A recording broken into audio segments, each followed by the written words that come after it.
Isang hindi maipaliwanag na yanig ang kasalukuyang gumigimbal sa pundasyon ng ating gobyerno matapos kumalat ang balitang tuluyan ng kumampi ang dambuhalang si Donald Trump sa panig ni dating Pangulong Rodrigo Duterte hinggil sa usapin ng ICC. Ayon sa mga impormasyong ating nasagap mula sa mga lihim na koridor ng kapangyarihan sa Washington, isang matinding banta umano ang binitawan ng dating Pangulo ng Amerika na reresbakan ang sinumang mga ngahas na humawak sa agila ng Davao. Ito na nga ba ang hudyat ng isang pandaigdigang giyera kung saan ang mga pinakamalalakas na lider ay magsasagupaan habang ang buong mundo ay nakatingin sa gitna ng naglalagablab na tensyon na tila mitsa ng isang bombang sasabog na anumang sandali? Dahil sa nakakashock na balitang ito, isang matinding kaguluhan ang sumabog na sa loob mismo ng palasyo ng Malacanang na nag-iwan sa mga opisyal na hindi na magkandamayaw sa takot. Maririnig daw ang malalakas na sigawan at ang walang humpay na takbuhan ng mga bodyguard habang pilit nilang hinahanapan ng paraan kung paano sasalagin ang paparating na dagundong mula sa kabilang panig ng mundo. Tila binabahan na ng malamig na pawis ang mga nasa pwesto dahil sa takot na ang bawat pader ng palasyo ay gumuho sa tindi ng pressure na hatid ng alyansang Trump at Duterte na walang sino man ang nakakita na darating. Ito na nga ba ang katapusan ng katahimikan at ang simula ng isang madilim na yugto sa ating kasaysayan na wawasak sa lahat ng inyong pinaniniwalaan? Ang bawat Pilipino ay nakatutok ngayon sa kanilang mga screen, pigil ang hininga at nanlalamig ang mga kamay sa takot na baka ito na ang huling gabi ng kaayusan bago ang ganap na pagbagsak.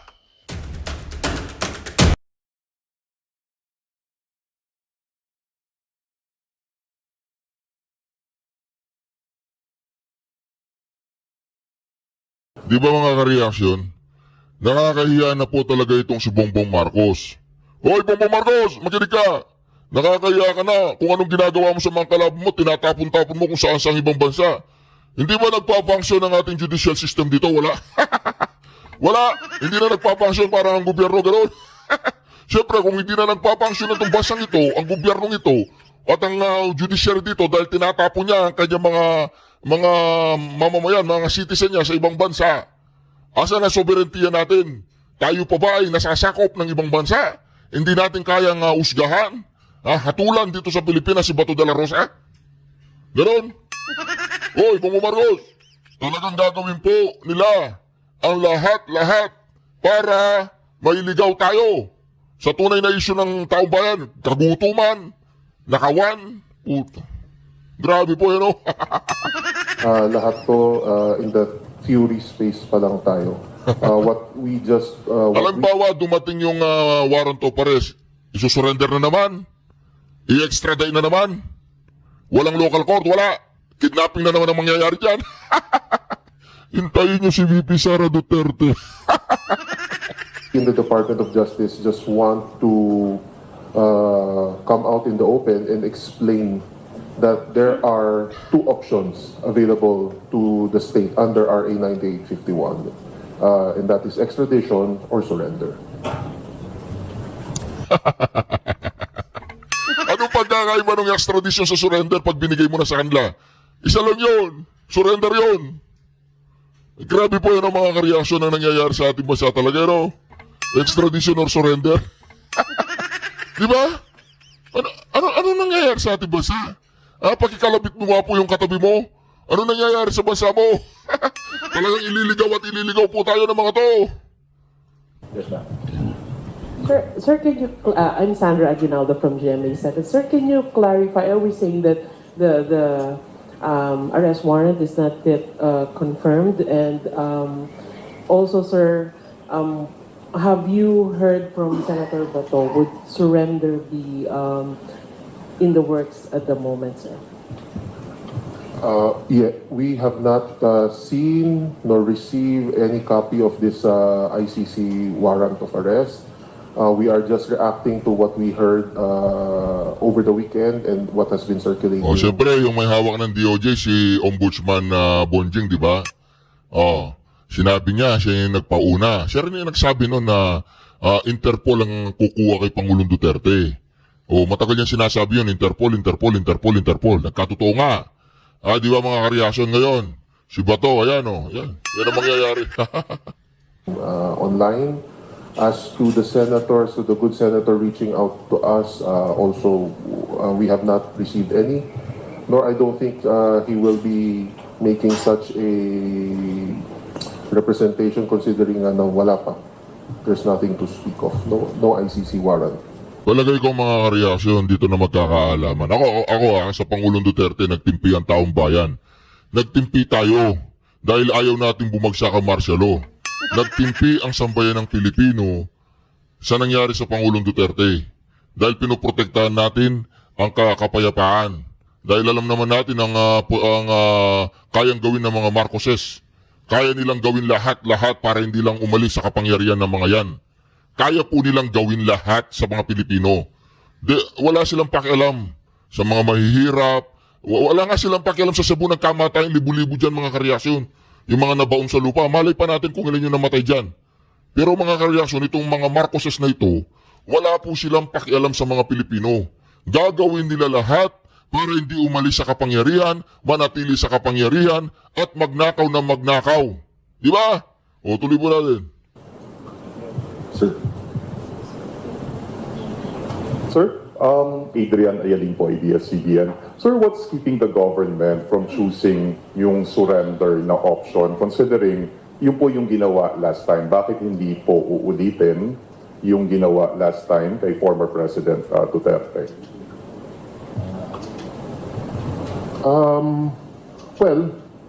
Kasi illegal. Illegal ang ginawa nila. Kaya hindi nila pwedeng ulitin yung ginawa nila sa Pangulong Duterte kay Bato de la Rosa. Hindi niya masagot-sagot kasi nga, illegal.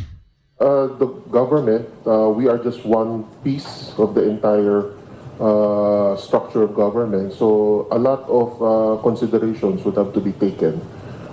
We are also mindful of the fact that there are still pending petitions before the Supreme Court. So as a matter of practicality and yung propriety,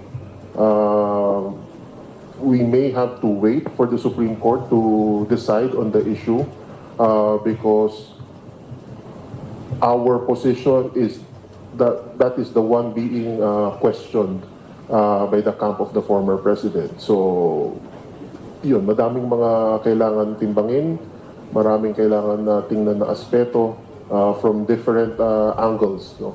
Yeah. But sir, theoretically, if you are going to differentiate the two, yung surrender and yung extradition, ano po yung mas madali and mas practical na gagawin ng government if and when na meron na pong arrest warrant? Theoretically speaking, the faster approach would be surrender. Because if we go through the extradition route, there will be a request for extradition coming in through the Department of Foreign Affairs. It will be transmitted to the DOJ for evaluation. We will file it with the proper trial court. Magkakaroon ng pseudo hearing to determine whether or not the request is compliant with the extradition treaty and the extradition law of the Philippines. After which, doon lang ma-extradite yung tao. So we are looking at possibly months, whereas kung surrender, very definitely shorten ang process time. O di ba? Gusto nila surrender na lang. Para wala nang process. Di ba? Wala nang due process. Surrender. Yes, ma'am. Good morning, Jonah po from Asahi Shimbun. Is the fact that Senator Bato is a serving lawmaker, is that a factor in your consideration if you can surrender him? I could not comment on that for the meantime. We are just looking at the legal aspect, but possibly worth considering yung puntong yan that the senator is an incumbent senator. Is there anything in Philippine law that prevents government from, surrendering or giving up jurisdiction over an incumbent legislator or anybody serving currently in government? Can you clarify? Is there anything that prevents, is there anything written in our laws that prevents the government from surrendering serving legislator up to a foreign entity? Or is just that parang... Hello, good morning. Yeah, actually, there is, if you're talking about the possibility of the arrest and the possibility of probably having or raising the issue of immunity, There's no such thing as immunity even if you are a legislator. Now, of course, there are certain restrictions. If the penalty is more than 6 years in one day, then the same cannot be implemented during the time when Congress is in session. But certainly, there's no restriction as to the arrest if, for example, they are on recess. Although we have heard the senator, the good senator, already make some statements before that he would seek possible asylum or refuge in the Senate. We do not know if that is the position that he still would be taking at this time. But O diba, hindi po pwedeng pagkatiwalaan itong si Tutasen. Kasi si Tutasen na iba-iba yung sinasabi din, iba yung ginagawa. Kaya mga kareaksyon, si Tutasen nagpo-focus siya sa mga chicks niya. Oo, Tutasen, tanungin mo si Anjo Iliana kung ilan yung chicks mo. Baka wala kang chicks, di ba? Nag-iisa lang si Helen Gamboa. Nag-iisa lang, di ba? Oo. Alam ko naman, nag-iisa lang yan. Hindi ako naniniwala kay Anjo na marami kang chicks. Na chini-chicks mo, chini-chicks ni Vic. Pero dito mga kareaksyon, magkikita po natin mga kareaksyon ha. Huwag kang magtitiwala, Senator Bato, kay Tutasen. Delikado. certainly that is one matter that can be or that will be taken into account in deciding what action or what course of action the government will take. Yes, sir. So can we consider if hypothetical warrant of arrest by the ICC, can we consider it as a request within the context of an extradition, considering that we are no longer signatory? Mr. Chan. Theoretically, no. Because a warrant of arrest has a different purpose than request for extradition. There is a proper wording, template na sinusunod when it comes for a request for extradition. And may proseso din na sinusundan, which is you have to go to DFA also. So technical, the process of extradition is very technical. Kaya nga, there is also the other quote-unquote simpler approach of surrender under RA 9851. Just a few more questions. Yes, sir. Sorry, pa-clarify, Ian Lapi po of Philstar.com. Pwedeng pa-clarify lang po. Possible, paano po magiging possible ang extradition in this case if the ICC is not a state party? Okay. ICC, you're correct, ICC is not a state that will fall under the definition of a requested state under our extradition law. So now ang question dyan is if they come up with a request for extradition, wala din tayong treaty to begin with ICC to process that. So yun hanggang dun na lang ang sasabihin. Yes, ma'am. Sir, are you considering following Article 59 this time just to be prudent yung dadalhin sa competent judicial authority? And if you do, is that a unique process or are you automatically going for extradition pag dinala nyo na siya sa judge? Hindi na po umubra yung kanilang bulalo doon sa Taal Lake, doon sa mga sabongero. Talagang naghahanap po sila. At itong kay Bongo na kinakalat ni Trililing, hindi rin bumebenta. Itong kay Bato, medyo bebenta to kasi nga usaping dahig na naman no? Ang pagkikita ni Bato at ni Pangulong Duterte. Yan ang mga pamagat ng mga kalabang mga bayarang vloggers As mentioned by Chief Chano, that was the route that was taken earlier when the arrest of former President Duterte was undertaken. But precisely because there are pending petitions before the Supreme Court that we want to be more circumspect in any action that we will be taking. We just do not want the government to be restricted in the options that it will have by saying that extradition is the only route. Because as mentioned also, extradition will take a longer time than you would if, for example, the option of surrender was taken into account. So obviously, at this time, we want to be more careful because the circumstances then and the circumstances now are quite different. At that time, there was no petition yet which was raised or filed before the Supreme Court. Now, in courtesy to the Supreme Court, we would probably have to await, or we would prefer to await the resolution of the Supreme Court on the pending petitions before we can come up with a more definitive action. Sir, sorry, quick follow-up. Do you mean to say that if ever mas naunang i-transmit yung warrant of arrest or red notice at wala pang resolution yung Supreme Court, you would wait as in hindi pa i-implement yung red notice kasi wala pang resolution? Well, yan yung pinag-aaralan ngayon, no? Kung anong gagawin kung halimbawang nandiyan na. Kasi right now, everybody's talking about a hypothetical situation. We've heard over the weekend about the warrant of arrest being issued, but we have yet to see a copy of the warrant. But then again, notwithstanding that fact, we are already in the process of discussing what course of action to take, whether it would be a prudent course to immediately implement the arrest, notwithstanding the fact that there is no resolution yet from the Supreme Court. What we're simply saying is that as far as the department is concerned, we would ought to have that resolution from the Supreme Court so that once and for all, at least it would be decided whether the first course of action undertaken by the government when the arrest of the former president was undertaken in March would be the correct course of action, or if there is any other option. If the court says it's extradition, then we will have to abide by the ruling of the Supreme Court.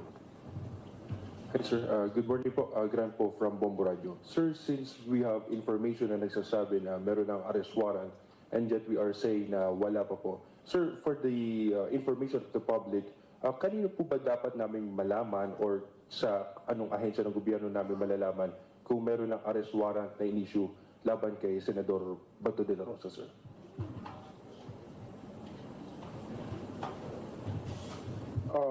I suppose it would have to be coursed through the Department of Foreign Affairs if there was really a copy of the warrant, and then the Philippine Center for Transnational Crimes would be the ones who would have or would be furnished a copy of the same. Then that's the only time transmittals would be made to the relevant agencies or law enforcement agencies directed to implement the same. Sir, to clarify lang, Chief, yung optional surrender, does that include voluntary surrender on the part of the extraditee? Yes, that would be the easiest course. If, for example, there is a voluntary surrender on the part of the person requested, that would mean that it would be shorter and a much faster route than having to implement the warrant, look for him, and then actually put him under custody. Nakita po ninyo mga kareaksyon ng ang kakapalan ng mukha ng administrasyong ito. Kaya talaga niyang itapon yung kanyang mga tao, yung pinagtatawanan na tayo ng ibang bansa, pinagtatawanan na tayo ng ASEAN. Halos hindi na nga pansinin si Bongbong Marcos sa ibang bansa. Tapos, ayan pa mga kareaksyon, ang gusto nilang gawin. Di ba? Grabe po mga kareaksyon. Nakakatawa talaga na pinamumunuan tayo ng incompetence na presidente, parang grabe pa sa pagka-inutil.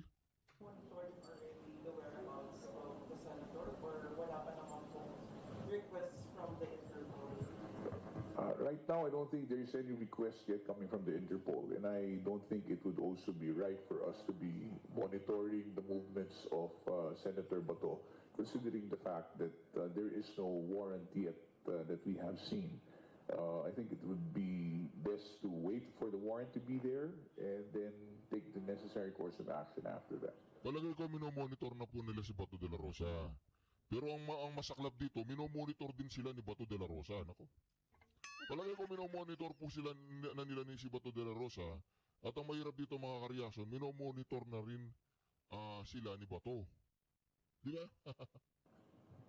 Okay.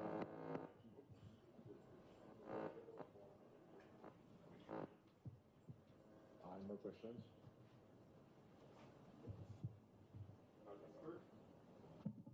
Sa clarify lang, yung sa petition sa Supreme Court, ito yung kay former President Duterte, tama sir?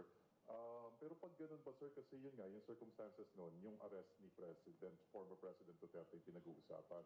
Pero this time, kay Bato, mag-a-apply din po ba yun? Remember, the one who filed the petition at the time was it was Senator Bato de la Rosa. Okay, so we cannot say that why would we have to wait when it pertains to the petition